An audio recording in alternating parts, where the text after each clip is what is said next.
الحوض وحسن حياة مختلف الشعوب، وقد تجنبوا تجدد النزاعات وأخرجوا مليار شخص من الفقر المدقع. معا تمكن من توسيع الوصول إلى التعليم لملايين الأطفال. أنقذنا عشرات ملايين الأرواح التي كنا لنخسرها بسبب الأمراض القابلة للعلاج كالحصبة والملاريا والسل. فيروس فقدان المناعة الإيدز كان يرتفع، ولكننا عملنا معا وأكثر من 55 بلدا قد توحدت لإنقاذ ملايين الأرواح، وهذا أفضل دليل على ما يمكن أن ننجزه عندما نعمل معا. لقد واجهنا تحديات قاسية، واليوم علينا أن نسرع التقدم لكي لا يتخلف أحد عن الركب، لأن أعداد كثيرة متخلفة حاليا عن الركب. المؤسسات التي بنيناها معا في نهاية الحرب العالمية الثانية كانت في صلب التقدم الذي حققناه، والولايات المتحدة ملتزمة بإدامة هذه المؤسسات. وفي هذا العام نفخر لانضمامنا إلى اليونسكو، ونقر كذلك بأننا للتصدي لتحديات هذا العقد الجديد يتعين على كل المنظمات أن تحدث وتحين لإحلال السلم في العالم. يتعين علينا أن نعزز القدرات القيادية والطاقات في كل مكان، وأن نأتي بها من كل المناطق، لا سيما المناطق التي لم تشرك كفاية في الماضي والتي كانت تتخبط في التحديات. نحن بحاجة إلى المزيد من التعاضد، ويجب أن نحرص أن نخدم كل الشعوب أينما كانت وليس في بعض البلدان فقط. بصريح العبارة، إن القرن 21 بحاجة اليوم إلى العزم لكي نمضي قدما، ويبدأ ذلك من الأمم المتحدة، من هنا، من هذه القاعة. وعندما خاطبتكم في العام الماضي أعلنت أن الولايات المتحدة تدعم توسيع مجلس الأمن وزيادة عدد الأعضاء الدائمين وغير الدائمين. الولايات المتحدة تقوم بمشاورات جدية مع الكثير من الدول الأعضاء، وسنستمر في الاطلاع بدورنا للدفع قدما بجهود الإصلاح. ونقطة مشتركة أخرى هي ضرورة إحراز التقدم في السنة القادمة. يجب أن نكون قادرين على الخروج من هذا الجمود.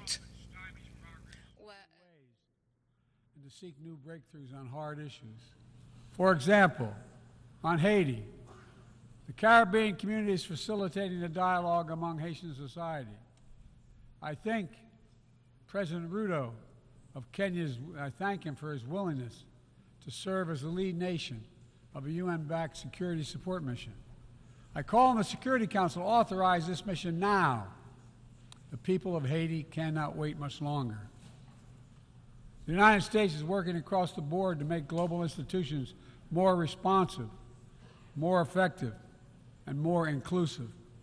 For example, we've taken significant steps to reform and scale up the World Bank, expanding its financing to low and middle-income countries so it can help boost progress toward meeting the Sustainable Development Goals and better address interconnected challenges like climate change and fragility.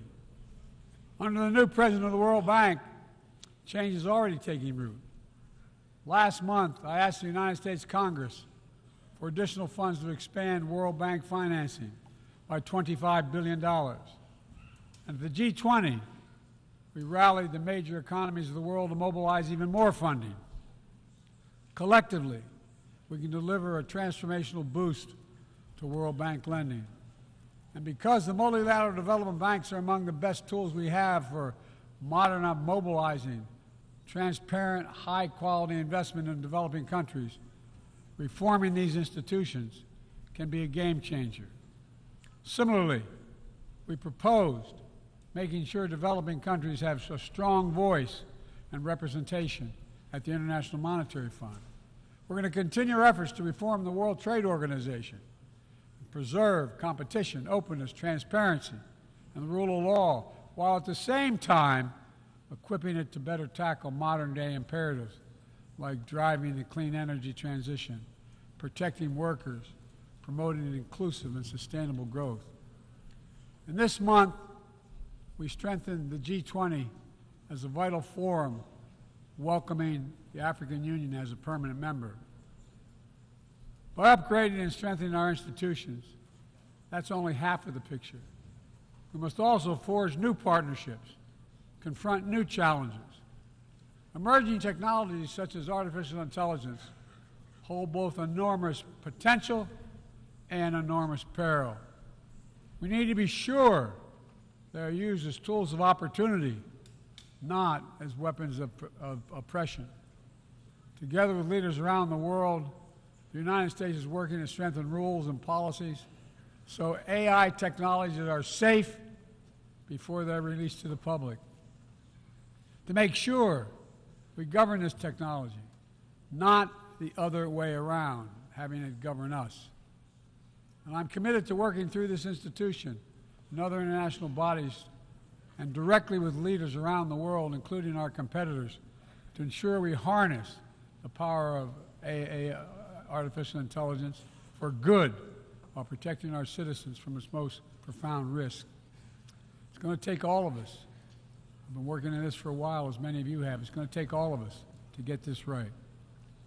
In every region of the world, the United States is mobilizing strong alliances, versatile partnerships, common purpose, collective action to bring new approaches to our shared challenges. Here in the Western Hemisphere, we united 21 nations in support of the Los Angeles Declaration on Migration and Protection, launching a region-wide approach to a region-wide challenge to better uphold laws and protect the rights of migrants. In the Indo-Pacific, we've elevated our Quad partnership with India, Japan, and Australia to deliver concrete progress for the people of the region on everything from vaccines to maritime security.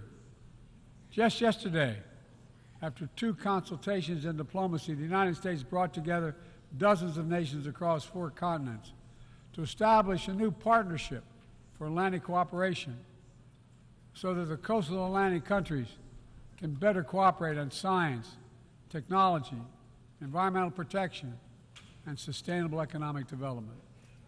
We brought together nearly 100 countries in a global coalition to counter fentanyl and synthetic drugs to reduce the human cost of this affliction, and it is real.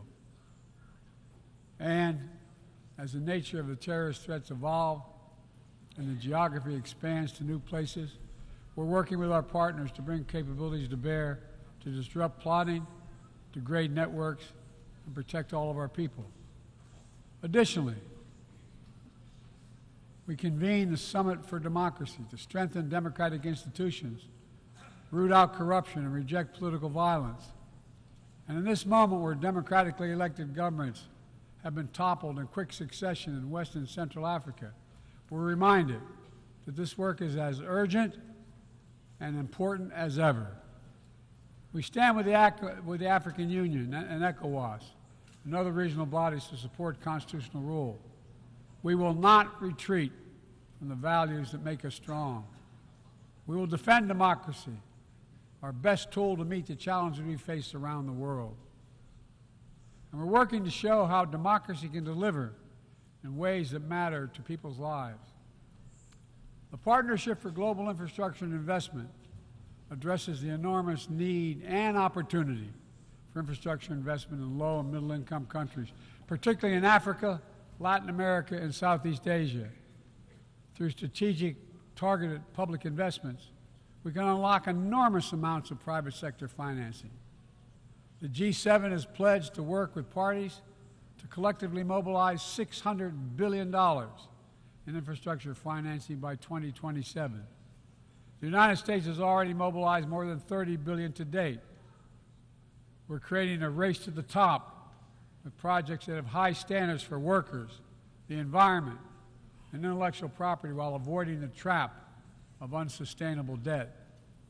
We're focusing on economic corridors that will maximize the impact of our collective investment and deliver consequential results across multiple countries and multiple sectors. For example, the Libido Corridor will extend across Africa from the western port of Angola to the DRC to Zambia, boosting regional connectivity and strengthening commerce and food security in Africa.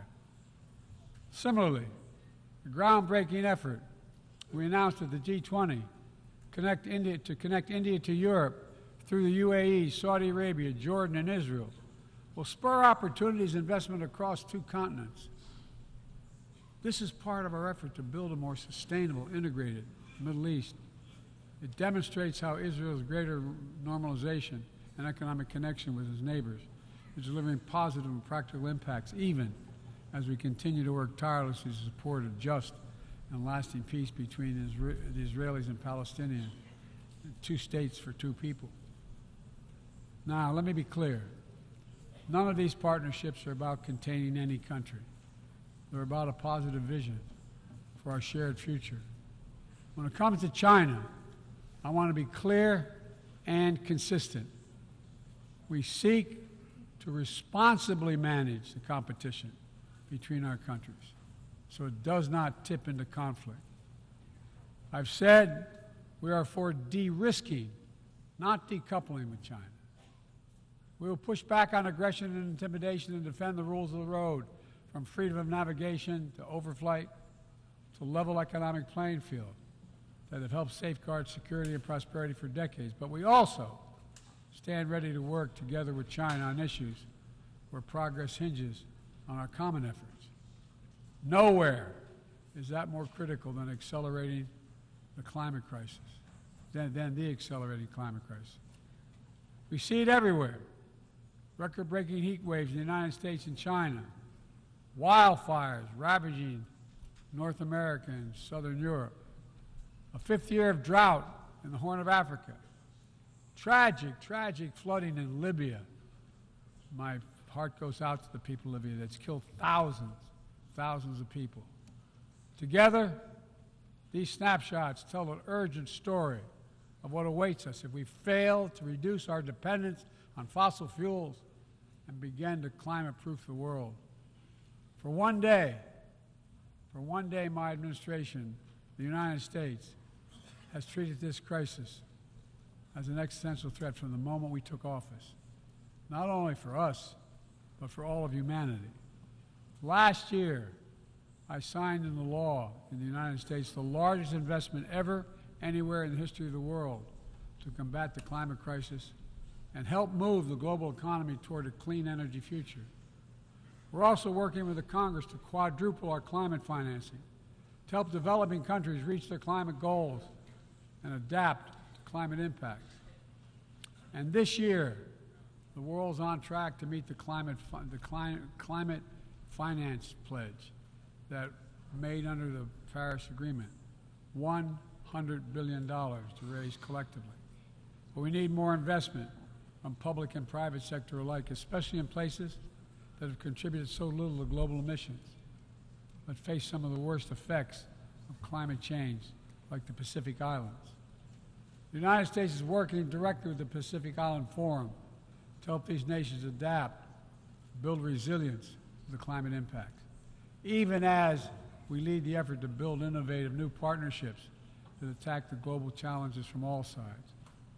From the First Movers Coalition, which is mobilizing billions of private sector community and the private sector commitments, to creating a market demand for green products in carbon-intense sectors like concrete, shipping, aviation, and trucking, to the Agricultural Innovation Mission for Climate, which is bringing farmers into the climate solution and making our food supply more resilient to climate shocks, and the Global Methane Pledge, now endorsed by more than 150 countries, which expands our focus beyond our carbon emission targets to reduce the potential greenhouse gases in our atmosphere by 30% in this decade. It's all within our capacity. We need to bring the same commitment and urgency and ambition as we work together to meet the Sustainable Development Goals of 2030. These goals were adopted at the United Nations in 2015 as a roadmap for improving lives around the world. But the hard truth is, for decades of progress, the world has lost ground these past years in the wake of COVID-19, conflicts, and other crises. The United States is committing to doing its part to get us back on track. All told, in the first 2 years of my administration, the United States has invested more than $100 billion to drive development progress in bolstering food security, expanding access to education worldwide, strengthening healthcare systems, and fighting disease. And we've helped mobilize billions more in the private sector investments. But to accelerate our forward progress on the Sustainable Development Goals, we all have to do more. We need to build new partnerships that change the way we tackle this challenge, to unlock trillions of additional financing for development, drawing on all sources. We need to fill the gaps and address the failures of our existing system exposed by the pandemic. We need to ensure that women and girls benefit fully from our progress. We must also do more to grapple with the debt that holds back so many low and middle-income countries. When nations are forced to service unsustainable debt payments over the needs of their own people, it makes it harder for them to invest in their own futures. And as we work together to recover from global shocks, the United States will also continue to be the largest single country donor of humanitarian assistance at this moment of unparalleled need in the world. Folks, cooperation, partnership, these are the keys to progress on the challenges that affect us all, and the baseline for responsible global leadership. We don't need to agree on everything to keep moving forward on issues like arms control, a cornerstone of international security. After more than 50 years of progress under the Non-Proliferation Treaty, Russia is shredding long-standing arms control agreements, including announcing the suspension of the New START and withdrawing from the Conventional Forces in Europe Treaty. I view it as irresponsible and makes the entire world less safe. The United States is going to continue to pursue good faith efforts to reduce the threat of weapons of mass destruction and lead by example, no matter what else is happening in the world. This year, we safely destroyed at least the last chemical munitions in the U.S. stockpile, fulfilling our commitment toward a world free of chemical weapons. And we condemn the DPRK's continued violation of UN Security Council resolutions, but we are committed to diplomacy that will bring about the denuclearization of the Korean Peninsula. We're working with our partners to address Iran's destabilizing activities that threaten regional and global security, and remain steadfast in our commitment that Iran must never acquire a nuclear weapon. Now, even as we evolve our institutions and drive creative new partnerships, let me be clear. Certain principles of our international system are sacrosanct. Sovereignty, territorial integrity, human rights. These are the core tenets of the UN Charter, the pillars for peaceful relations among nations, without which we cannot achieve any of our goals. That has not changed, and that must not change. Yet, for the second year in a row, this gathering, dedicated to peaceful resolution of conflicts, is darkened by the shadow of war. An illegal war of conquest brought without provocation by Russia against its neighbor Ukraine. Like every nation in the world, the United States wants this war to end. No nation wants this war to end more than Ukraine. And we strongly support Ukraine in its efforts to bring about a diplomatic resolution that delivers just and lasting peace. But Russia alone bears responsibility for this war. Russia alone has the power to end this war immediately. And it's Russia alone that stands in the way of peace, because Russia's price for peace is Ukraine's capitulation, Ukraine's territory, and Ukraine's children. Russia believes that the world will grow weary and allow it to brutalize Ukraine without consequence. But I ask you this: if we abandon the core principles of the United States to appease an aggressor, can any member state in this body feel confident that they are protected? If we allow Ukraine to be carved up, is the independence of any nation secure? I'd respectfully suggest the answer is no. We have to stand up to this naked aggression today and deter other would-be aggressors tomorrow. That's why the United States, together with our allies and partners around the world, will continue to stand with the brave people of Ukraine as they defend their sovereignty and territorial integrity and their freedom.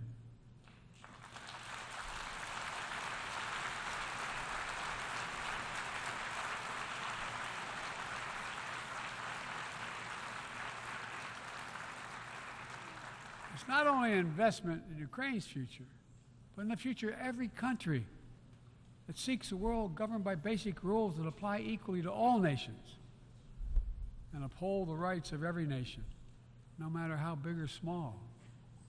Sovereignty, territorial integrity, they are the fixed foundations of this noble body.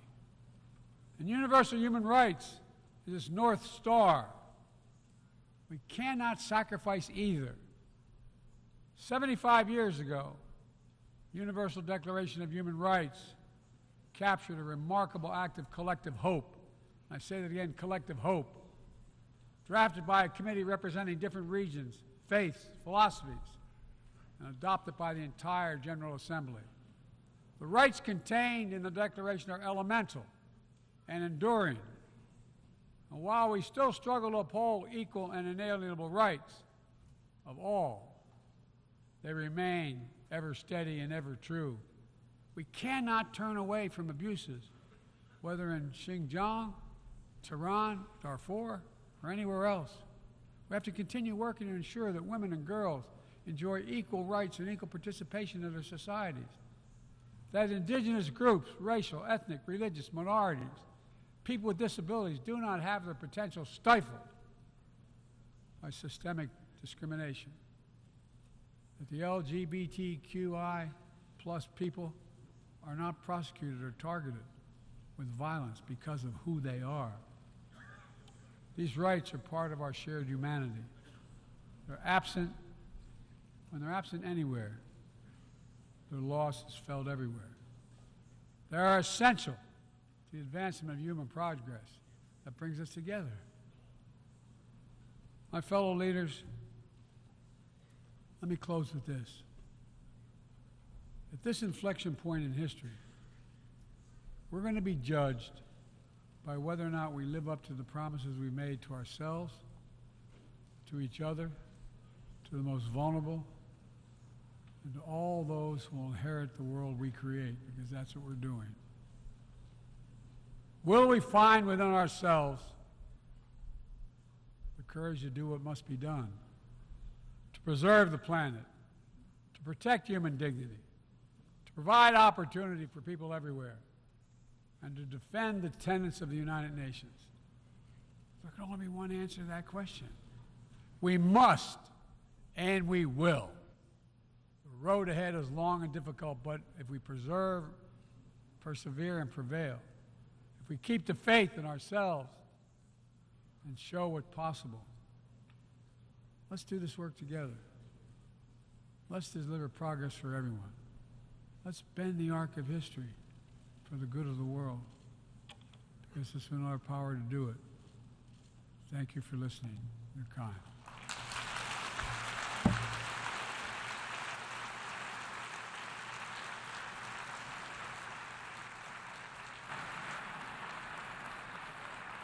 On behalf of the Assembly, I wish to